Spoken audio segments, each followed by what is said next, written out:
We need to get the jet. To your fleet!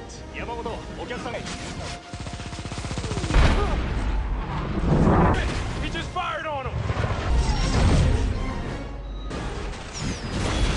Japanese missiles inbound!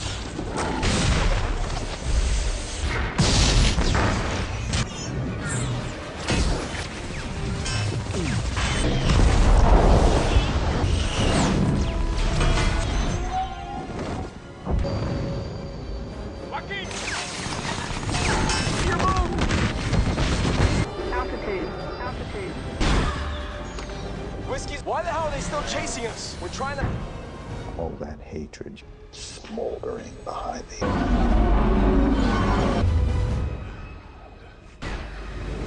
Roger that! What have you done?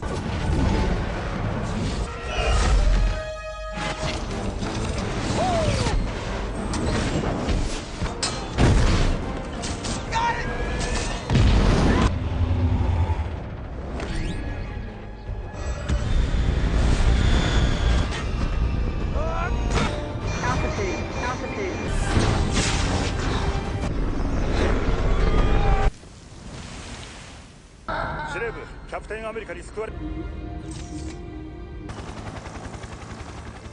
A crisis was narrowly avoided. Claims you promised him a pardon if he...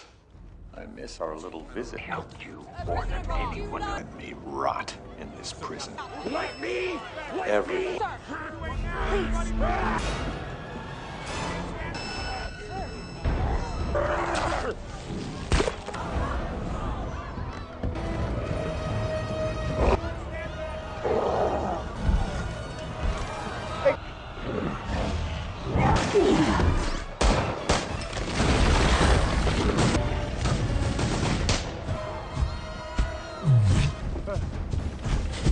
Jesus. Damn, I gotta get these people out of here. Set a perimeter!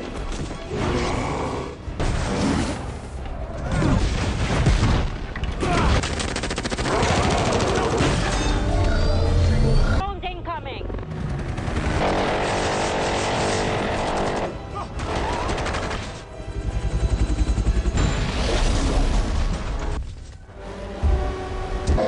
Ruth, I need you to clear hand.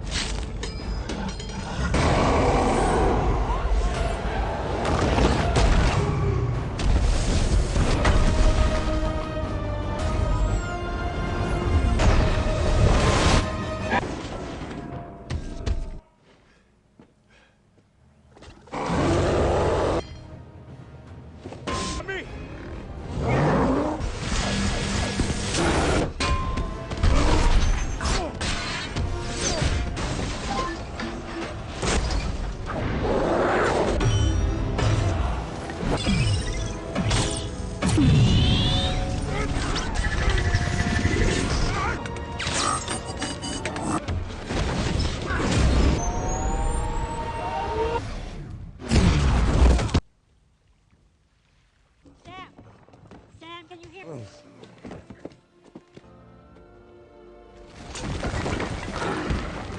Tell them wait. What? Shit. Both know you can take me out with one punch. Terrible things. Now's the time to prove.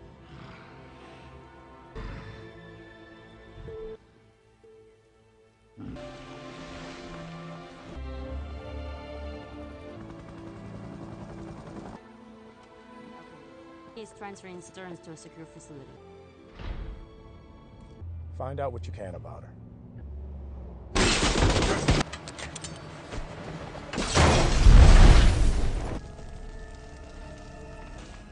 Stand by for proof of death.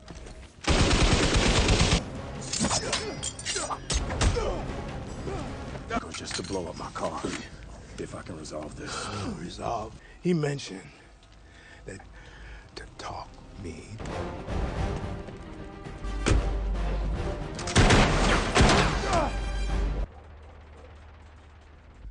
The buyer told me a lot, actually. What he doesn't know, Captain America. Not your ear. Just a little meaner. Coming next. Who is this?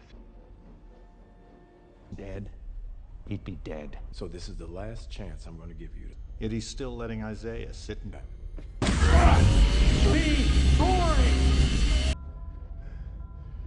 But soon you'll be off the board. No choice. I know. Just try neutral.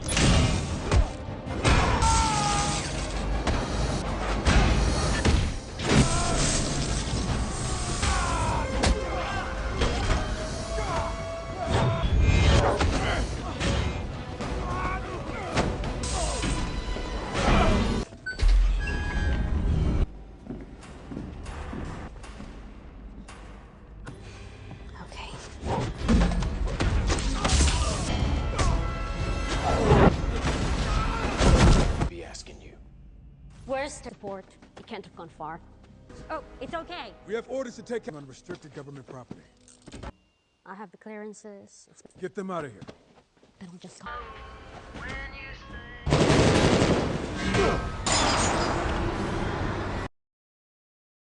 Hey guys, today we're diving headfirst into the action-packed, politically charged world of Captain America, Brave New World. We're going to break down every punch, every plot twist, and every moment that makes Sam Wilson's journey as the new Cap truly stand out. This movie really digs into what it means to be a hero when the world itself is. Well, let's just say complicated is an understatement. So if you're ready to recap the latest MCU spectacle with a dash of gentle sarcasm and a sprinkle of deep thoughts, you've come to the right place. This is a passion project for me, and a like or a subscribe is the best way to show your support. So if you're on board, join the crew. If not, thanks for watching anyway. Our story kicks off with Sam Wilson, not quite settled into the star-spangled uniform, giving a speech to a massive crowd. You can almost feel the weight of that shield on his shoulders, can't you? It's like taking over a family business, but the family business involves saving the world, and everyone's got an opinion on your management style. The cameras flash, the cheers swell, but there's a flicker of uncertainty in his eyes. He's no longer just the Falcon, gliding effortlessly above the fray. He's Captain America, grounded by expectations and the colossal legacy he's inherited. The world is watching, scrutinizing every move, every word. It's a job description that definitely didn't come with a training wheels option. The political landscape is already shifting. The ground beneath his feet is anything but stable, and Sam is acutely aware that the era of simple good versus evil skirmishes might be long gone. From the feel-good moment of Sam's public appearance, we pivot sharply to the Oval Office, or at least a highly polished newsroom. President Thaddeus Thunderbolt Ross, played by the legendary Harrison Ford, takes center stage. He's not here to crack jokes or talk about tax reform. He's laying down the law, projecting an aura of unwavering, almost chilling authority. His voice, a gravelly rumble, fills the airwaves, echoing with declarations of national security and a firm stance against global threats. You can practically hear the subtle thump of his hand on the podium, emphasizing every syllable. This isn't the old General Ross we knew, snarling at the Hulk. This is President Ross, with the weight of the free and not-so-free world on his shoulders, and he looks like he's about one bad cup of coffee away from declaring martial law. His speech is all about strength, control, and a slightly unsettling vision of a new global order where America leads with an iron fist. It's a stark contrast to Sam's more empathetic approach, immediately highlighting the ideological friction that will define much of this film. You can practically feel the tension in the room even though it's just a broadcast. The message is clear, the gloves are off, and diplomacy might just be the first casualty of this brave new world. Sam watches this, probably with a grimace, knowing that his job just got a whole lot harder when the top brass sounds less like an ally and more like, well, a boss who's definitely micromanaging the apocalypse. Just when you thought the political rhetoric was the biggest headache, the world decides to throw a full-blown digital tantrum. Suddenly, across every major city, from the neon glow of Tokyo to the bustling streets of New York, screens don't just glitch, they seize up. A strange, pulsing, almost hypnotic sigil flickers across every digital display, like a digital hiccup. Before the main event, then, total chaos. Traffic lights blink out of existence, plunging intersections into a honking, metallic cacophony of confused drivers. Financial markets crash with a digital screech that only economists can hear, but everyone feels. Power grids flicker and die, plunging entire districts into eerie silence broken only by the distant wail of sirens. It's a sensory overload of impending doom, the pop of transformers, the thump of sudden darkness, the murmur turning into a roar of panic. This isn't just a hack, it's a meticulously orchestrated, global-scale digital punch to the gut of civilization. People are running, phones are dead, and that strange sigil seems to mock humanity from every blank screen. It's like someone decided to hit the internet's reset button, but instead of restarting, it just decided to have a total meltdown. And surprise, surprise, it's not just a technical glitch. This feels far too coordinated, far too intelligent. Whoever is behind this isn't just looking to disrupt, they're looking to dominate, to show the world just how fragile its digital existence truly is. Talk about a rude awakening for the 21st century. Amidst the digital Armageddon, a new hero emerges, or rather, re-emerges with a new name. Joaquin Torres, now officially taking up the mantle of Falcon, is thrown straight into the deep end, trying to prevent a critical server farm from becoming a very expensive bonfire. He's a whirlwind of motion, his new wings swooping him through the cavernous, sparking data center. The air is thick with the smell of ozone and burning electronics, the crackling sound of arc welding electricity filling every corner. Torres is dodging not just data packets, but literal falling debris and rogue electrical currents that hiss and pop like angry snakes. His every move is precise, honed, a testament to his training and his own innate heroism. He's working against the clock, trying to reroute power, shut down overloaded systems, and prevent a catastrophic data loss that could cripple entire nations. You can hear the thump of his boots as he lands briefly on a precarious platform, the whir of his wingpack keeping him aloft as he zips past collapsing racks of servers. It's a trial by fire, or rather, a trial by electrical discharge, for the new Falcon. This isn't a simple save-the-cat moment. It saved the global digital infrastructure from turning into a pile of melted silicon. No pressure. Joaquin. He's proving himself, not just as a capable fighter, but as a quick-thinking, resourceful hero. He's got the tech, he's got the grit, and he's definitely got the "I can't believe this is my life" now vibe down perfectly. After witnessing the global meltdown and Torres' heroic efforts, we find Sam back in his surprisingly normal apartment. The iconic shield rests on a stand, reflecting the muted light of his living room. It's a stark reminder of the mantle he's taken on, a symbol that feels both incredibly empowering and immensely heavy. Sam picks it up, the cold vibranium of familiar weight in his hands, but his expression is etched with contemplation, even a hint of doubt. He's probably thinking, did I really sign up for global digital warfare and presidential pushback? He might be on a call, the quiet click of the phone connecting, talking to someone like Rhodey, or even Bucky, seeking advice, a sounding board. He's wrestling with the immense responsibility, the moral ambiguities of fighting an enemy that's invisible yet omnipresent. The digital attack wasn't just a show of force. It was a psychological weapon, a declaration that the rules have changed. He's not just a super soldier. He's a diplomat, a tactician, and a beacon of hope in a world that seems to be losing its way. He knows this isn't just about throwing a shield at bad guys anymore. It's about navigating a murky geopolitical landscape, earning trust, and living up to a legacy that casts a very, very long shadow. It's a quiet moment, but you can practically hear the gears turning in his head, calculating the next move, weighing the costs of heroism in this complicated era. The shield, once a symbol of clear-cut good, now feels like a very sharp double-edged sword. And then, the big reveal, the mastermind behind the digital chaos steps into the proverbial spotlight, or rather, hacks into every single screen. Samuel Stearns, last seen in The Incredible Hulk with a somewhat different head size, is back and has fully embraced his leader persona. His cranium is, well, let's just say he's definitely winning the Big Brain Award. He appears on every hacked broadcast, a chillingly calm, almost serene expression on his face, illuminated by an eerie green glow from his dimly lit laboratory. His voice, usually quiet, now resonates with a disturbing confidence, like a smug professor who just aced a test on global domination. He's not gloating with a maniacal laugh. He's presenting his actions as a logical, necessary step for humanity's evolution. The hum of unseen machinery fills the background, adding to the unsettling atmosphere. He proclaims his intention to usher in a brave new world where humanity is guided, or rather, controlled, by superior intellect. You can almost feel the cold sweat on your brow watching him. He believes he's the cure for humanity's self-destructive tendencies, a digital shepherd for a flock he deems too foolish to lead itself. It's a truly chilling moment, not because of brute force, but because of the sheer intellectual arrogance and conviction in his voice. This isn't just a supervillain. This is a philosopher with a god complex and access to every single computer on Earth. Sam and Torres watch, probably thinking, oh, good, another genius who thinks he knows better than everyone else, just what we needed. With the leader's agenda now terrifyingly clear, Sam and Torres spring into action, aiming to get ahead of the game by infiltrating one of his highly secure data hubs. This isn't a smash and grab, it's a delicate dance through a digital minefield. The facility is a futuristic maze of security, with intricate laser grids hissing softly as they crisscross every corridor.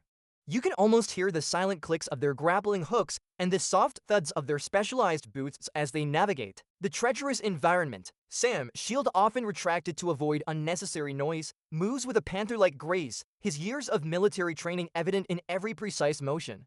Torres, ever the agile aerialist, uses his wings to hover, allowing him to bypass ground-based sensors and get the drop on unseen guards. The air is tense, thick with the hum of servers and the faint whir of automated defenses.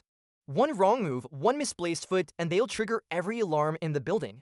Their communication is minimal, almost telepathic, just a series of subtle gestures and eye movements. They're a well-oiled machine, complementing each other perfectly. Sam's grounded, tactical approach combined with Torres' aerial flexibility makes for a formidable duo.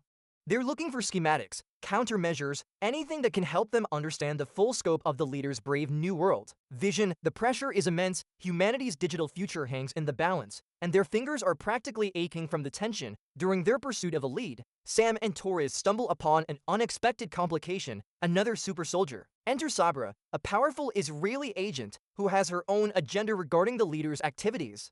Their first meeting is, shall we say, less than cordial. It takes place in a vibrant, bustling international marketplace filled with the chatter of a dozen languages, the aroma of exotic spices, and the clink of vendors' wares. Suddenly, the market falls into a stunned silence as Sam, in full cap gear, finds himself in a tense standoff with Sabra. Her unique suit, radiating a subtle energy, is striking, and her stance immediately conveys strength and a don't mess with me attitude. You can almost hear the collective gasp from the startled bystanders as these two titans face off. It's a clash of ideologies and methods, a misunderstanding born from different national interests and approaches to justice. Sabra is efficient, direct, and clearly not in the mood for pleasantries. Sam, ever the diplomat, tries to de-escalate, but the initial snaps of their interaction are sharp and uncompromising. This isn't a villain, it's a rival hero, and that makes things infinitely more complicated. It highlights the brave new world aspect of the film, where even the good guys might not be on the same page. The tension is palpable, a silent thrum in the air before any actual physical confrontation erupts. It's a classic superhero trope, but with a fresh, geopolitical twist, showing that not all allies start out as friends. After their meet-cute with Sabra, Sam and Torres retreat to a makeshift command center, which is basically just a fancy word for a room full of glowing screens and stressed-out heroes. They're surrounded by holographic data projections, complex schematics, and rapidly scrolling lines of code, all trying to piece together the full, terrifying scope of the leader's plan. The soft hum of the computers is the only consistent sound, punctuated by the occasional sigh of frustration from either Sam or Torres. This isn't just about taking over computers.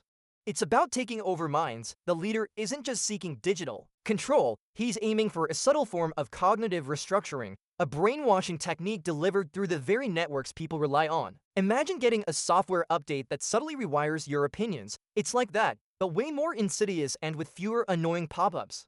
Sam's brow is furrowed in concentration, his gaze sweeping across the data, trying to find the pattern. The weakness, Torres is equally focused, his fingers tapping impatiently on a tablet, scrolling through intel.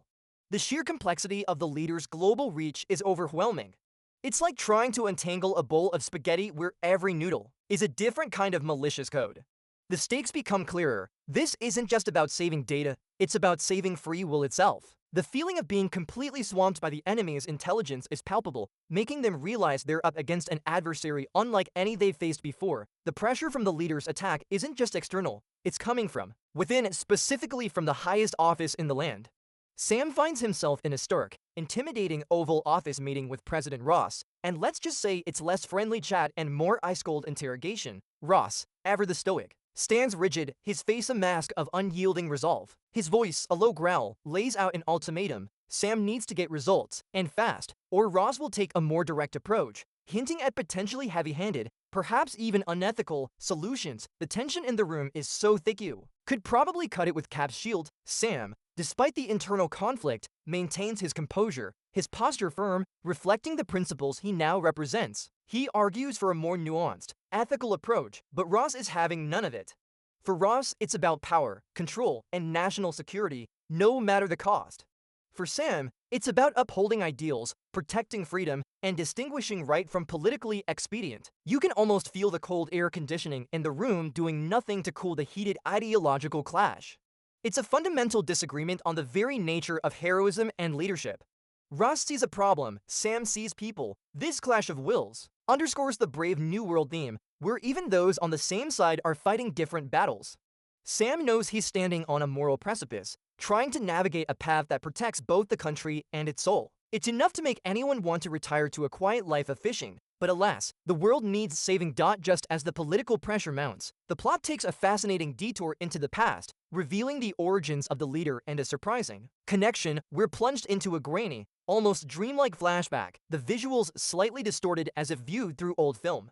Young Betty Ross, looking significantly less stressed than her presidential father, is seen in a sterile yet slightly chaotic lab. The hum of archaic scientific equipment fills the air, punctuated by the occasional spark or whir. She watches a younger, less brain-bloated Samuel Stearns, clearly already brilliant, but perhaps dangerously ambitious, conducting experiments. The air crackles with an almost palpable energy, hinting at early gamma radiation exposure and the scientific hubris that would eventually warp Stearns into the leader. Betty's expression is one of concern, perhaps even quiet alarm, as if she knew, even then, that they were playing with forces beyond their control. This scene adds a layer of tragic irony to President Ross's current situation. His daughter was involved, however innocently, in the genesis of the very monster now threatening the world. The clink of beakers and the soft hiss of bubbling chemicals create an unsettling soundtrack to this origin story. It shows that the leader isn't some random bad guy. He's a consequence, a byproduct of a scientific endeavor gone horribly wrong. This personal connection for both Betty and Ross adds a poignant depth to the conflict, transforming it from a mere geopolitical crisis into something far more intimate and devastating for the Ross family. Talk about awkward family reunions. Back in the present, after piecing together some critical intel, Sam and Sabra find themselves in a race against time and against an exploding research facility. This isn't just a building, it's one of the leader's key development sites, and he's decided to incinerate all evidence. The sequence is a symphony of destruction. The thunderous roar of explosions rips through the air, sending shockwaves that make your teeth rattle. Shrapnel whizzes past, embedding itself in concrete walls with sharp cracks. Sam and Sabra, their initial animosity momentarily forgotten, work in perfect, frantic tandem, covering each other as they leap through fire and falling debris. You can almost feel the heat of the flames licking at their heels, the dust and smoke stinging their eyes. The entire multi-story complex is collapsing behind them, floor by floor, a cacophony of groaning steel and shattering glass. They barely make it out, the final boom of the imploding structure echoing like a death knell to the leader's erased secrets. It's a baptism by fire for their nascent partnership, forging a bond built on shared survival. The adrenaline is pumping, the air still vibrating from the concussive force.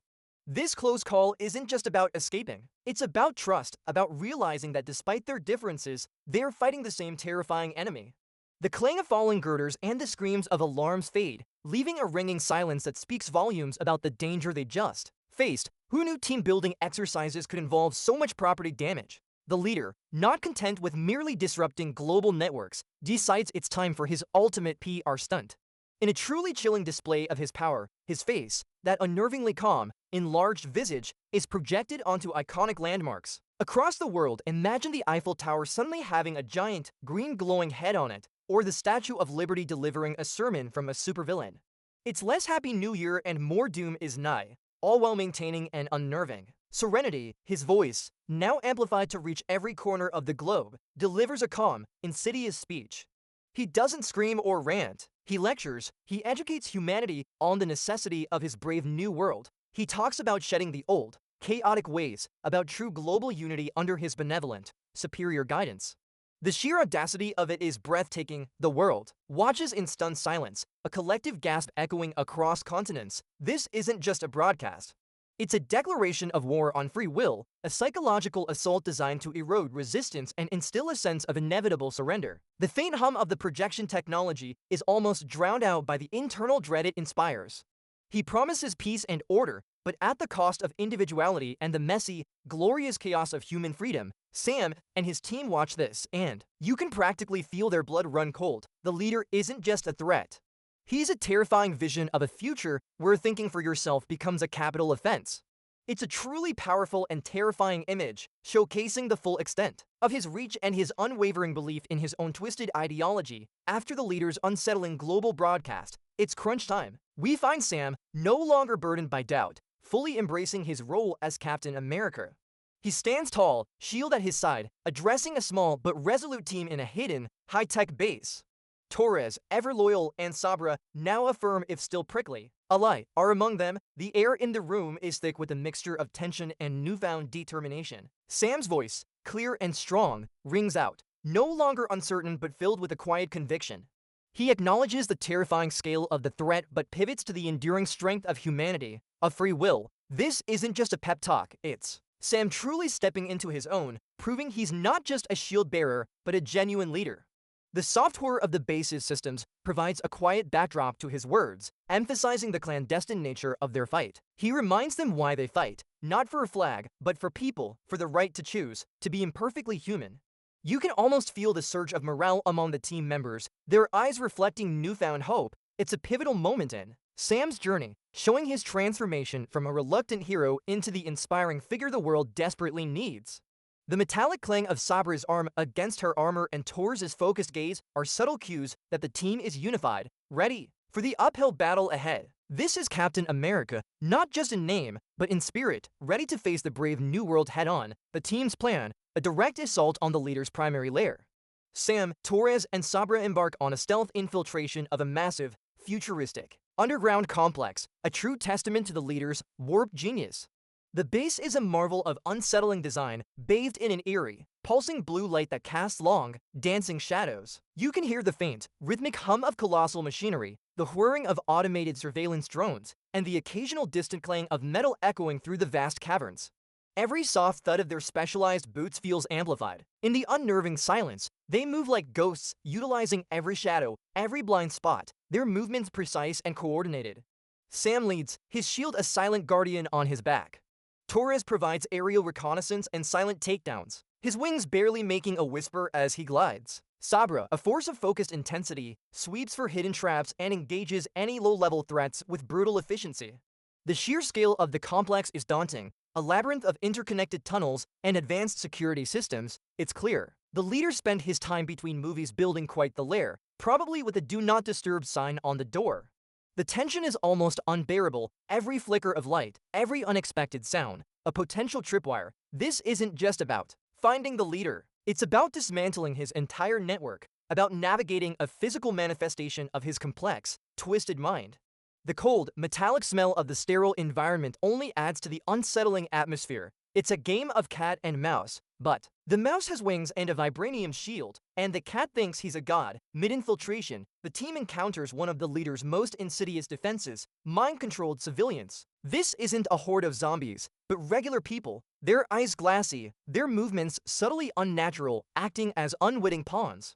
The scene unfolds in a public square, once bustling, now airy with the soft, repetitive murmurs of the controlled individuals. Sam, ever the compassionate leader, is forced to gently incapacitate them, his movements careful, precise, and utterly devoid of aggression.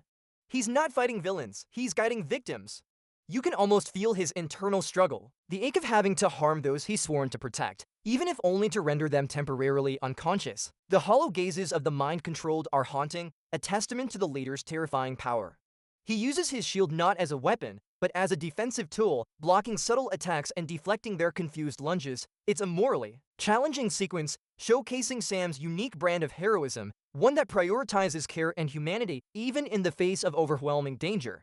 The muffled grunts and soft thuds, as he gently takes them down, are far from the usual impact of superhero combat. It's a nuanced dance of defense and de-escalation, highlighting the emotional toll this brave new world is taking on its heroes. The silent screams of their lost autonomy are almost audible, making Sam's struggle all the more poignant. He truly is Captain America, embodying empathy as much as strength, even when it tears him up inside. While Sam deals with the heart-wrenching task of incapacitating civilians, Torres, as Falcon, finds himself in a high-stakes aerial dogfight. The leader's advanced drones, or perhaps even enhanced, flying minions, descend upon him, turning the skies above the complex into a blur of speed and laser fire. The air is filled with the sharp crackle of energy blasts, the metallic whir of drone engines, and the percussive swoosh of Torres' wings as he performs breathtaking acrobatic maneuvers. He's a blur against the sky, dodging, weaving, and firing. Back with precision, each thump of his wing pack and clank of his suit adds to the symphony of battle. The drones are relentless, their targeting lasers hissing past him by mere inches. Tor's training shines here. He's not just a pilot, he's an extension of his wings, anticipating every move, exploiting every weakness. You can practically feel the wind whipping past him, the sheer speed and agility required to survive this aerial ballet of destruction. Explosions bloom around him like deadly fireworks, sending showers of sparks and debris into the air. He's taking on multiple targets. His focus grunts audible amidst the chaos. This scene perfectly showcases Tor's growth as the new Falcon, his ability to handle pressure, and his invaluable contribution to the team. He's more than just Sam's wingman, he's a hero in his own right, fighting a battle that demands every ounce of his skill and courage. The stakes are literally sky high, and he's navigating them with surprising grace. Even if he's probably muttering, "I definitely did not sign up for this in basic training." Sabra, meanwhile, faces her own demons literally. She confronts a powerful, relentless foe within the complex, one who clearly has a personal connection to her past. This isn't just a fight. It's a reckoning, fueled by a deeply personal history and a desire for justice. Her full powers are unleashed, a dazzling display of raw strength and focused energy. You can hear the crackle of her energy blast and the heavy thud of her impacts as she exchanges blows with her adversary. The fight is brutal, unyielding, and intensely personal. Every grunt of exertion from Sabra, every snap of her opponent's maneuvers, highlights the high stakes. This adversary might represent an old rival, a past mistake, or a dark chapter from her origin story. Her determination is palpable, her face set in a grim mask of resolve. The metallic clang of their weapons or the whoosh of their powerful movements fills the space, adding to the intense atmosphere. It's a scene that delves into Sabra's character, revealing the layers beneath her pragmatic exterior. She's not just a super soldier, she's a woman with a past, with losses and scores too. Settle. Her resilience is astounding, pushing through pain and exhaustion to face down a threat that feels uniquely hers. This fight is a testament to her individual strength and her unwavering commitment to her own sense of justice, even if it brings up painful memories. She's proving that even heroes have their own personal battles that run for deeper than just stopping the main villain. Finally, the moment we've all been waiting for, Captain America versus the leader. This isn't just a brawl. It's an intellectual duel, a clash of ideologies in the heart of the leader's central control room. Sam stands defiantly, his shield a beacon of hope against the overwhelming glow of control panels and data screens that surround the leader.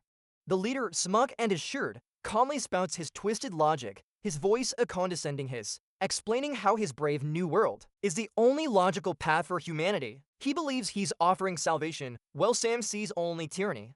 The soft hum of the supercomputer and the subtle clicks of the leader manipulating his network create a tension that's almost unbearable. Sam, shield in hand, his posture unwavering, counters with a passionate defense of human freedom, of the right to make mistakes, to choose, to be imperfect. It's not a monologue, it's an intense back and forth, punctuated by sudden, precise bursts of action. The thud of Cap's shield against a strategically thrown data console, the crackling of an energy pulse from the leader's gauntlet. These aren't just special effects.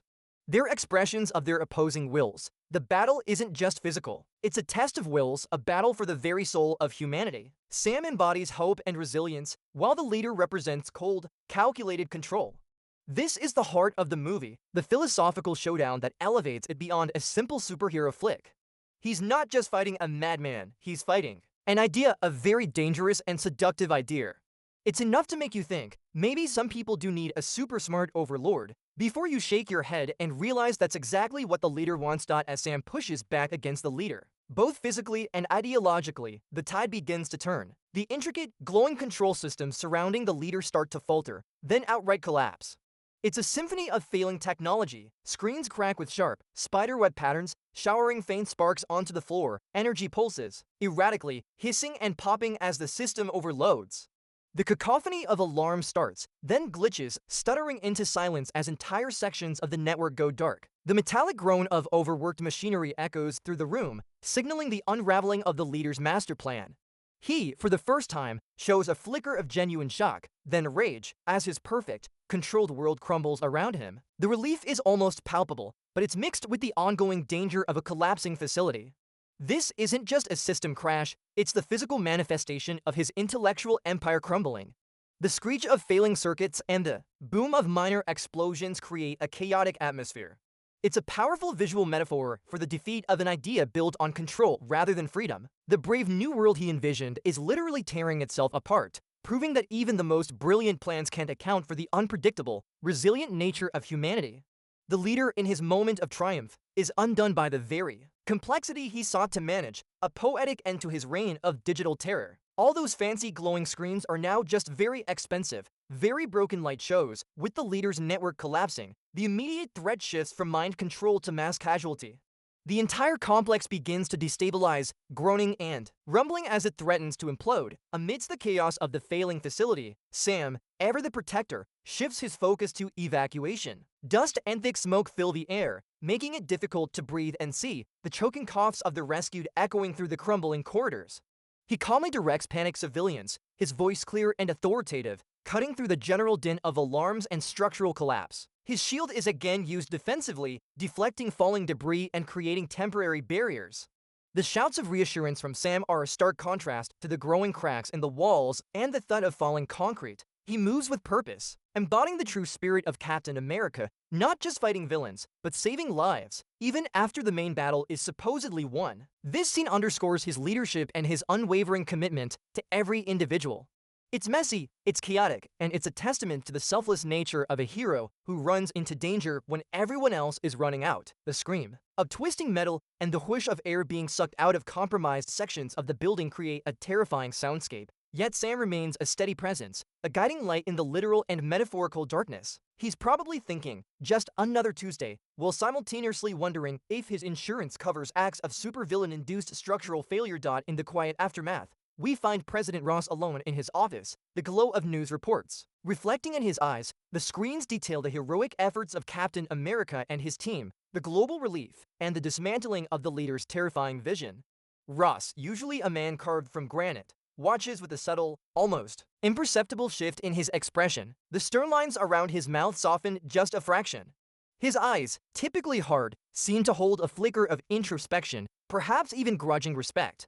You can almost hear the soft rustle of the news reports as they cycle through images of Sam, saving lives and embodying hope. He's a man who believes in hard power and control, yet he just witnessed the triumph of a different kind of strength, one built on compassion and freedom.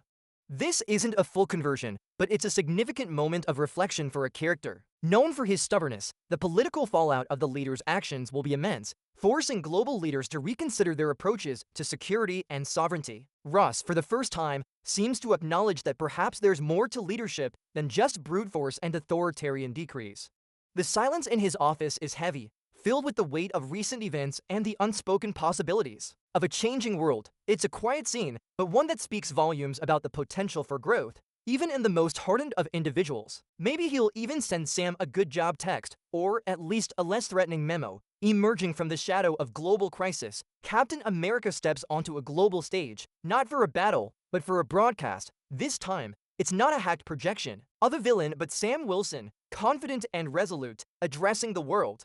His voice, strong and clear, carries a message of unity, resilience, and unwavering hope. He speaks not of vengeance or retribution, but of rebuilding, of learning from the recent darkness, and of reaffirming humanity's collective strength. The cheers, audible even through the screens, are genuine and heartfelt, a testament to his hard-won respect and the trust he's earned. You can almost feel the wave of optimism wash over the global audience. He reiterates that freedom is messy, that progress is hard-fought, but that it is always worth fighting for. The gentle horror of the cameras and the soft murmur of the crowd emphasize the gravity of the moment. This is Sam Wilson, fully embodying the mantle of Captain America, not as a symbol of one nation, but as a champion for all of humanity. He's not just inspiring people, he's healing a fractured world, stitching it back together with words of wisdom and a steadfast heart. It's a powerful scene, solidifying his role as the world's Captain America, a beacon of light in a brave new world. He's not just a hero, he's a reminder that even after the storm, the sun will always rise again, and sometimes it needs a good speech to help it along. As the dust settles, we get a glimpse into the future of two key players, Joaquin Torres, the new Falcon, and Sabra. They're seen together, perhaps in a training facility, the gentle clang of weights or the soft thud of sparring pads in the background. Their earlier tension has melted away, replaced by a clear sense of camaraderie and mutual respect. They share a knowing glance, a silent acknowledgement of the battles they fought and the challenges that still lie ahead. It's a subtle moment, but it speaks volumes about the formation of new alliances in this evolving superhero landscape. Sabra's pragmatism combined with Torz's earnest idealism makes for an interesting dynamic, hinting at potential future team-ups or even a spin-off, where they argue over who gets the last falafel. The whir of Torz's wings being maintained and the hiss of Sabra's suit being recalibrated are the only sounds, emphasizing their readiness for whatever comes next. This scene isn't just about the ending of one story, it's about the beginning of many, showcasing how the bonds forged in the fires of crisis create lasting connections. The future of heroism is diverse, global, and definitely requires good communication skills.